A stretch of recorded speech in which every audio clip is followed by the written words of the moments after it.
Thank you. Thank you, guys. It is good to be back. Thank you. Thank you.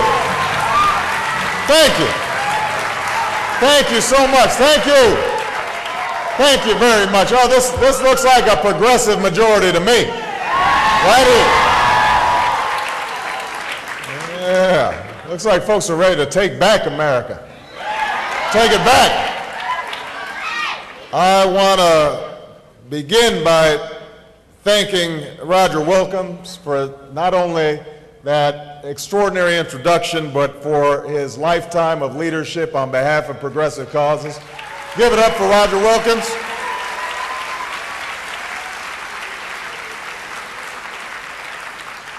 I have to say, though, that Roger is not the most talented member of the Wilkins family. Elizabeth Wilkins, who's on my campaign staff, is out there somewhere. Elizabeth, we appreciate you. I want to thank Robert Borsaraj for his terrific work and Roger Hickey for their terrific work on behalf of progressive causes all across the country. Thank you so much. And all of you, activists from all across the country, I am appreciative of you. You are what makes democracy work. It's going to be because of you that we take our country back. You know, it has... Beat the GOP! Beat the GOP, all right. Okay, there you go. All right. Okay. All right, I agree with that. Okay, all right, we got you. Give them a round of applause. All right. So, you know, it's now been a little over 4 months since we began this campaign.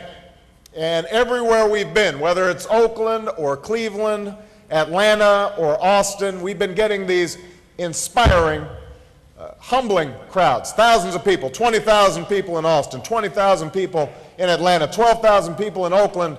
For a lot of people who are coming out, it's the first time they've ever attended a political event in their lifetimes.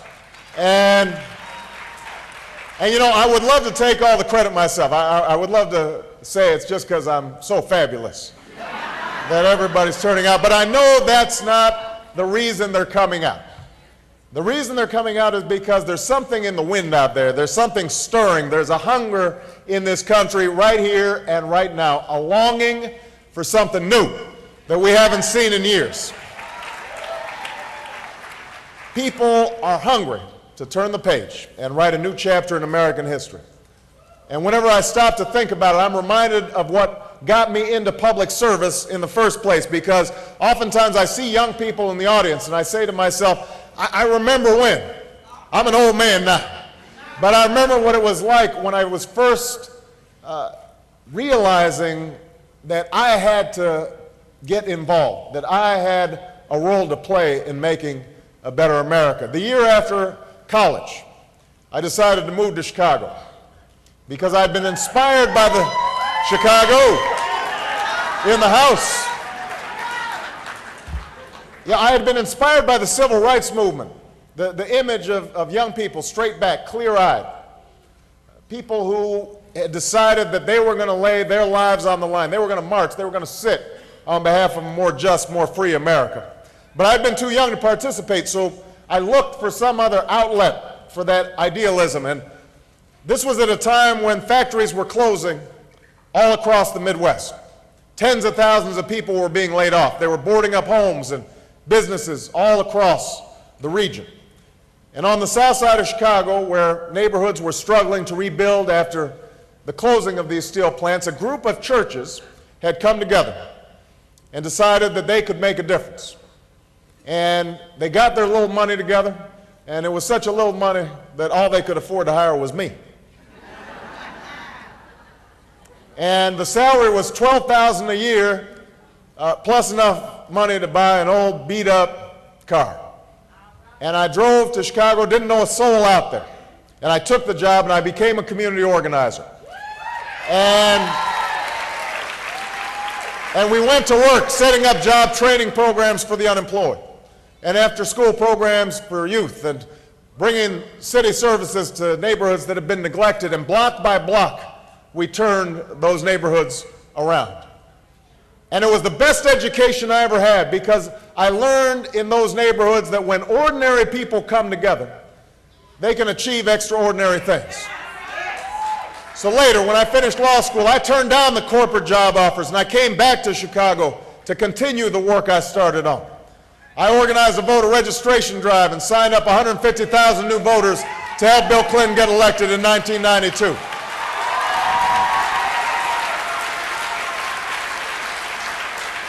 I joined a civil rights practice to make sure that women and minorities were getting a fair shake on the job. I started teaching constitutional law because, unlike some occupants of the White House, I actually believe in the Constitution.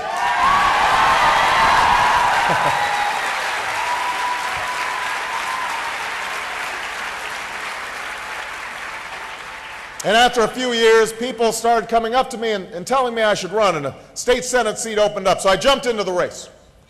And I shook every hand I could, and I passed out flyers to whomever would take them, PTA meetings and block parties and barbershops and beauty shops. And everywhere I went, I'd get a couple questions. One, people would say, you know, you seem like a nice young man. You've done all this great work. You've been a community organizer, and you teach at a law school. You're a civil rights attorney. Could be making a lot of money. You're a family man. Why go into something dirty and nasty like politics? Why do it? And I understood the question and the cynicism that was beneath the question. We all understand it. Even those of us who are involved in politics, we understand that we've seen politics in this town become not a mission, but a business. Politics has never been pure, but there's a sense that over the last several years, the race for money and influence and power has left the hopes and concerns of most Americans in the dust. You're worried about how you'll pay for college or health care or save for retirement, but when you turn on the TV or open the newspaper, all you see from Washington is another scandal or petty argument or the persistent stubbornness of a president who refuses to end this war in Iraq.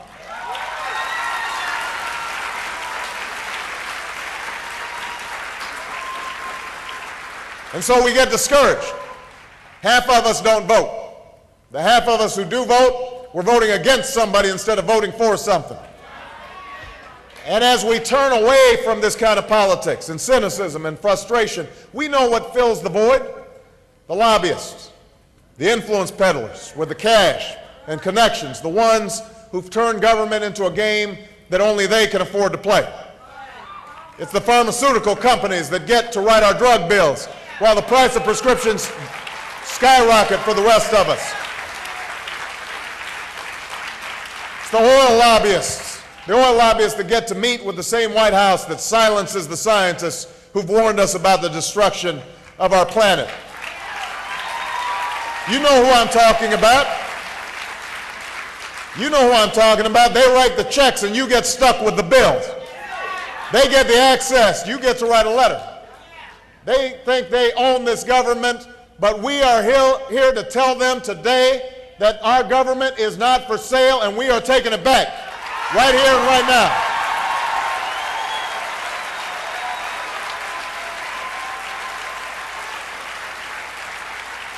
We are taking it back. Now, people tell me I haven't spent a lot of time learning the ways of Washington. But I promise you this, I've been here long enough to know the ways of Washington must change. The cynicism we feel about what politics can achieve today is no accident. It has to do with the failure of leadership. It has to do with the philosophy that has been peddled in this town for the last 6 years. A philosophy of trickle down and on your own that says government has no role in solving the challenges we face, and so it shouldn't even try. A can't do, won't even try style of government. It's a theory that's easy to talk about when you're playing politics in Washington, but harder to defend when you actually see what it does to the average American. You know, I met a family in Iowa City a few weeks ago with a small business of 15 years who's now facing bankruptcy because of their medical bills. They're telling me and all the folks in Washington that they need help. And what we're telling them back is they're on their own. I spoke with workers in Newton just yesterday, Newton, Iowa, who were watching their Maytag plant close down, their jobs get shipped overseas. Try telling them to pull themselves up by their own bootstraps.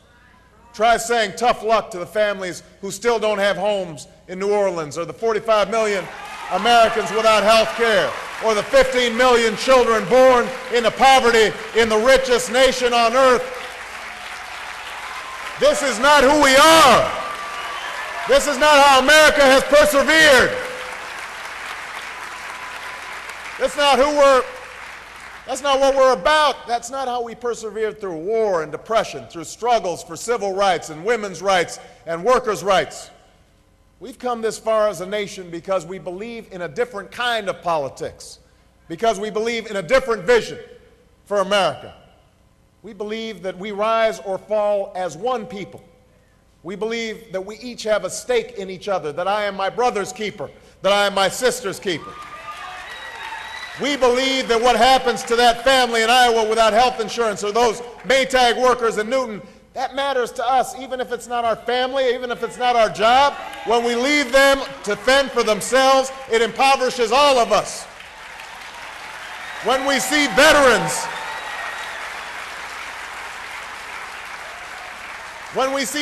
here in Washington, D.C., the nation's capital, foraging through dumpsters because they're homeless, because they didn't get the services they needed when they come home, that diminishes all of our patriotism.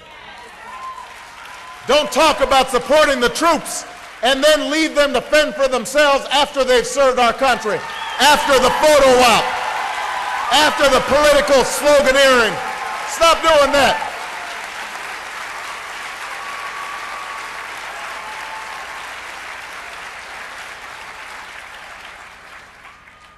In the face of our cynicism and our doubts and the power and the influence we see in Washington, we are here because we believe that a better America is possible. The time for can't do, won't even try style of politics is over. The time for a selfish politics is over. The time for a politics of fear is over. The time of politics of division is over. It is time to turn the page on that kind of politics and start a new kind of politics. You know, some of my more cynical friends in the media tease me from time to time because they say, he's always talking about hope. Oh, he's out there peddling hope again. He's a hope monger.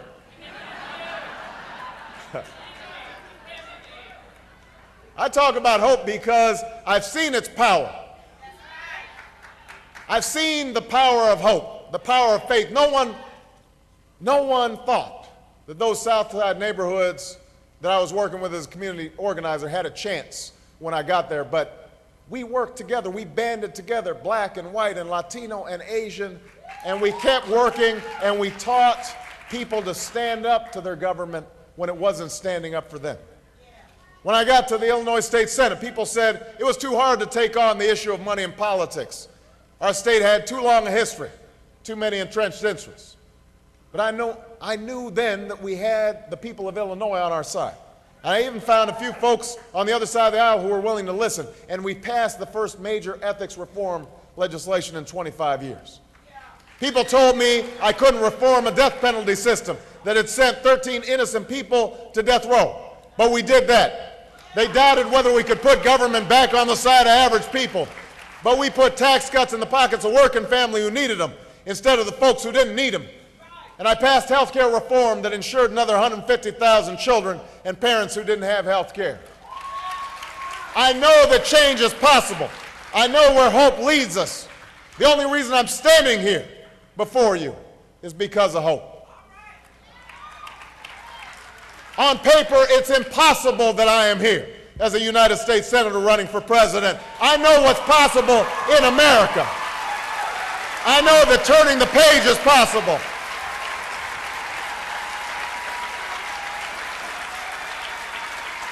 And when I talk about hope, it isn't just the rhetoric of a campaign, it's been the cause of my life.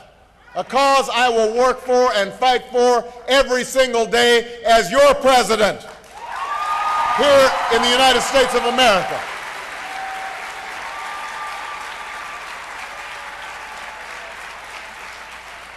Now let's be clear. It's not enough just to change parties in this election. I understand beat the GOP. I like that sign. But if we hope to truly transform this country, we have to change our politics too. You know, it's time to turn the page on how we've been doing business as well. It's time to turn the page on health care, to bring together unions and businesses, Democrats and Republicans, and to let the insurance and drug companies know that while they get a seat at the table, they don't get to buy every chair.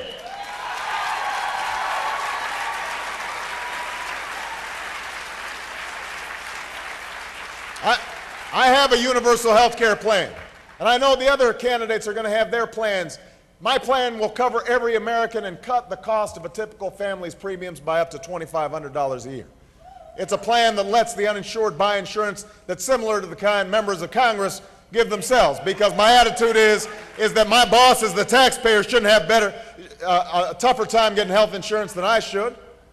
And if you can't afford that, you'll get a subsidy to pay for it. And it goes further than any other proposed plan in cutting the cost of health care by investing in technology and preventive care so that children are getting regular checkups instead of having to go to the emergency room for treatable illnesses like asthma, and by breaking the stranglehold of the drug companies and the insurance industries. We are tired of them dictating our health care market and helping businesses and families shoulder the cost of the most expensive conditions so that an illness doesn't lead to bankruptcy. And I promise you this, I will sign a universal health care plan that covers every American by the end of my first term as president. We don't need to wait 8 years or 10 years or 15 years. We need to do it by the end of the next president's first term, by the end of my first term as president of the United States. We can do that. It's time to turn the page on education, to move past the slow decay of indifference that says some schools can't be fixed, that says some kids just can't learn. As president, I will launch a campaign to recruit and support hundreds of thousands of new teachers across the country. Because the most important part of any education is the person standing in front of the classroom. It's time to treat teaching like the profession that it is. It's time to pay our teachers what they deserve.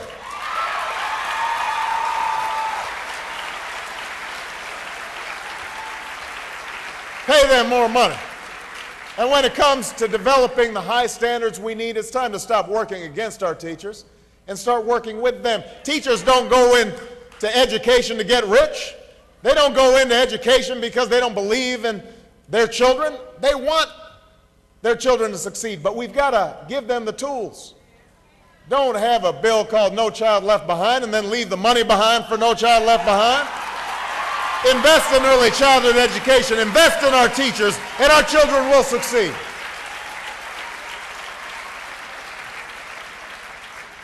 It's time to turn the page on energy, to break the stalemate that's kept our fuel efficiency standards in the same place for 20 years.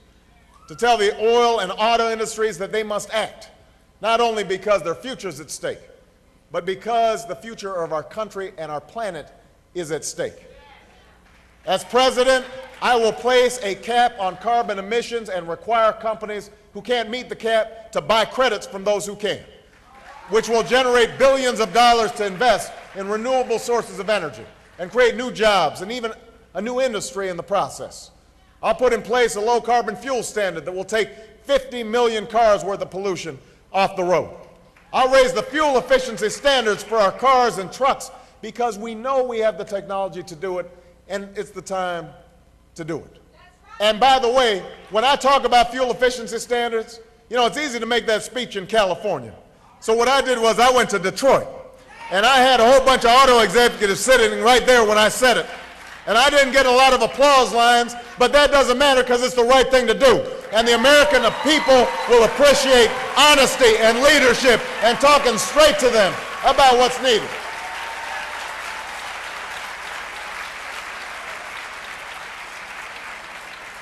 It's time to turn the page for all those Americans who want nothing more than to have a job that can pay the bills and raise a family. Let's finally make the minimum wage a living wage.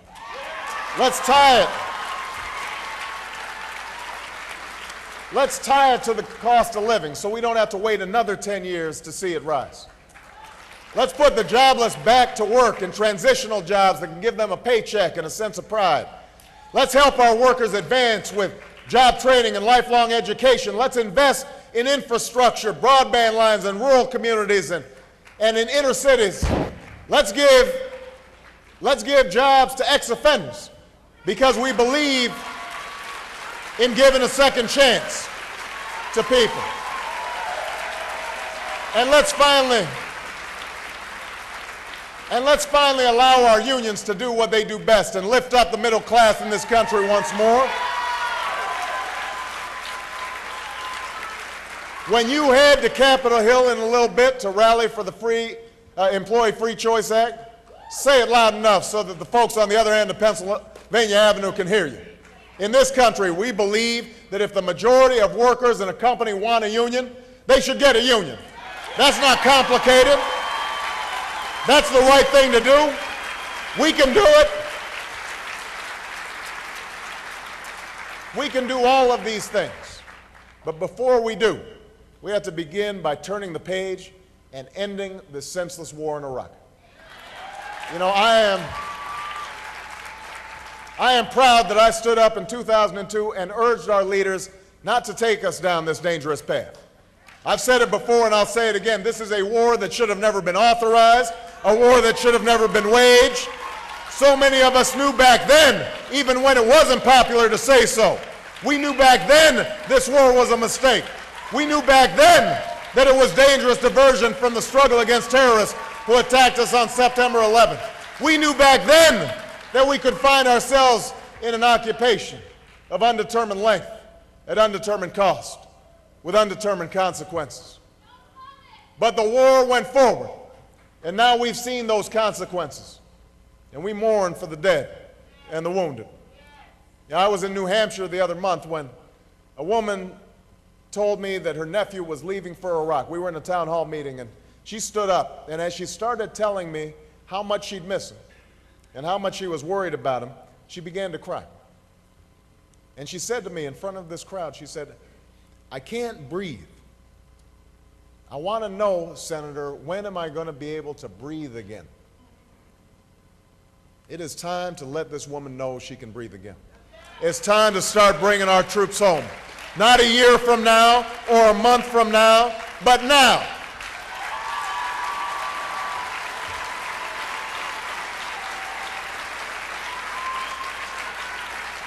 I introduced a plan in January that would have already started bringing our troops home by now, with the goal of bringing all combat brigades home by March 31st, 2008. Now, we know the President vetoed a bipartisan plan just like that one a few weeks ago. And I'm proud I voted against giving a blank check to the man who said he sees keeping our troops in Iraq for as long as we have kept them in Korea. But we can't give George Bush the last word here. We are 16 votes away in the Senate from ending this war, a comparable number in the House. We need to keep turning up the pressure on all those Republican congressmen and senators who refuse to acknowledge the reality that the American people know so well. We will call them, we will knock on their doors, we will bring our troops home. It is time to bring this war to a close. It is time to recognize there's no military solution to the problems in Iraq. It is time to turn the page.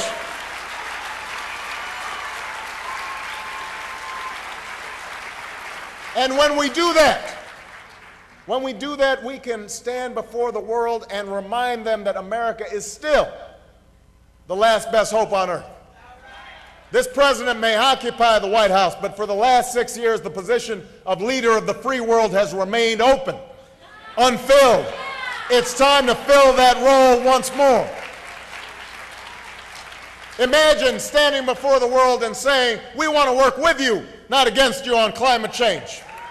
We want to work with you, not against you, to deal with the crisis of global AIDS or the spread of weapons of mass destruction.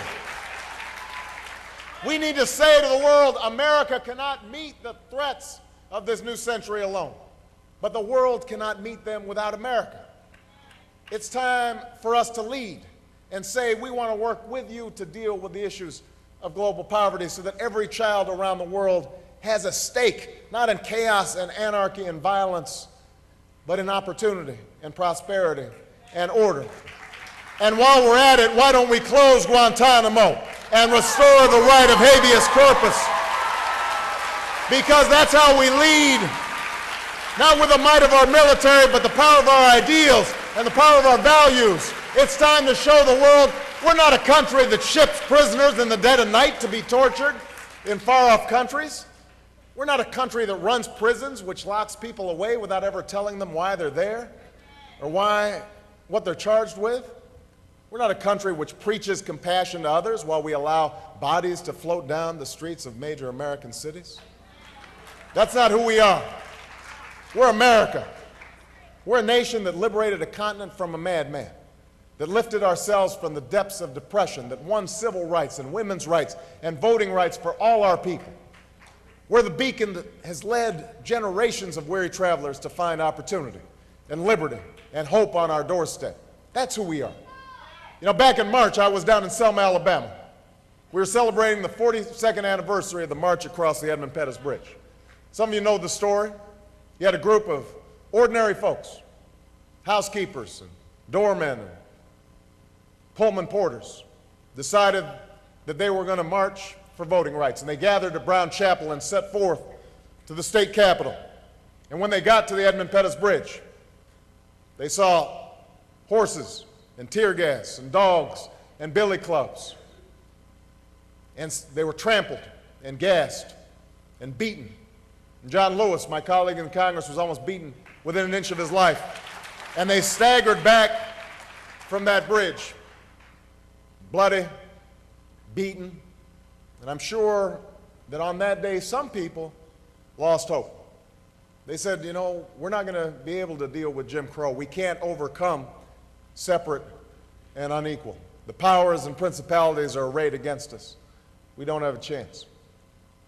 But an amazing thing happened in the ensuing days. Millions of people around America looked at what had happened. They saw it on the television screens. People just like you. And they turned to their fathers and their mothers. They turned to their brothers and their sisters. They said, that's not who we are. That's not what we believe in. That's not the America that we love. And in subsequent days, thousands of people, thousands poured into Selma, into this tiny town. And they joined this mighty stream of marchers and swept aside the horses and the tear gas and the billy clubs, rendered them irrelevant. Because every time people were knocked down, they got back up. Every time they got gas, they came back. Every time they were turned back, they kept on marching. And finally, they crossed over. And it was called Bloody Sunday. But that same year, because of those marches, Lyndon Johnson signed the Voting Rights Act of 1965.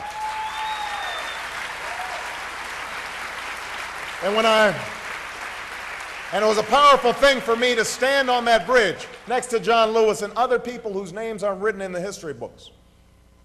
And I understood they had marched for me 40 years earlier. They didn't know who I was. It's a 4-year-old kid in Hawaii. They didn't know me personally, but they knew of me, of the next generation of Americans, what it might be like if they didn't take those risks, if they hadn't marched. I understood at that moment, I stood on their shoulders, that I couldn't have conceived of running for the United States Senate, couldn't have conceived of running for president had it not been for these folks. And when I came back from that celebration, you know, some people who had saw me make a speech on C-SPAN or CNN, they patted me on the back. They said, oh, you know, that was a wonderful speech, Barack. That was a wonderful celebration of African American history. And I said, no, you don't understand. That wasn't a celebration of African American history. That was a celebration of American history. Because that is our story. It reminds us of a simple truth. A truth I learned all those years ago as an organizer in Chicago. A truth that you carry by being here today, that in the face of impossible odds, people who love their country can change it. I am confident about my ability to lead this country. I know where I want to take America, but I know that I can't do it without you. I can't do it by myself. This campaign that we're running has to be about your hopes. It has to be about your dreams and what you will do, because there are few obstacles can withstand the power of millions of voices calling for change. That's how change has always happened, not from the top down, but from the bottom up. That's how we brought an end to the scourge of slavery. That's how we brought an end to Jim Crow. That's how women got the right to vote. That's how we brought an end to the Vietnam War. That's how we'll bring an end to the Iraq War. That's exactly how you and I will change this country. If you want a new kind of politics, it's time to turn the page. If you want an end to the old divisions and the stale debates and the scorekeeping and the name-calling, it's time to turn the page. If you want health care for every American and a world-class education for all our children, if you want energy independence, if you want an end to this war in Iraq, if you believe America is still that last best hope on earth, it's time to turn the page. It's time to turn the page for hope. It's time to turn the page for justice. It's time to turn the page and write the next chapter in the great American story. Let's begin this work. Let's do it together. Let's turn the page and create a progressive majority. Thank you very much, everybody. Thank you. Thank you, guys.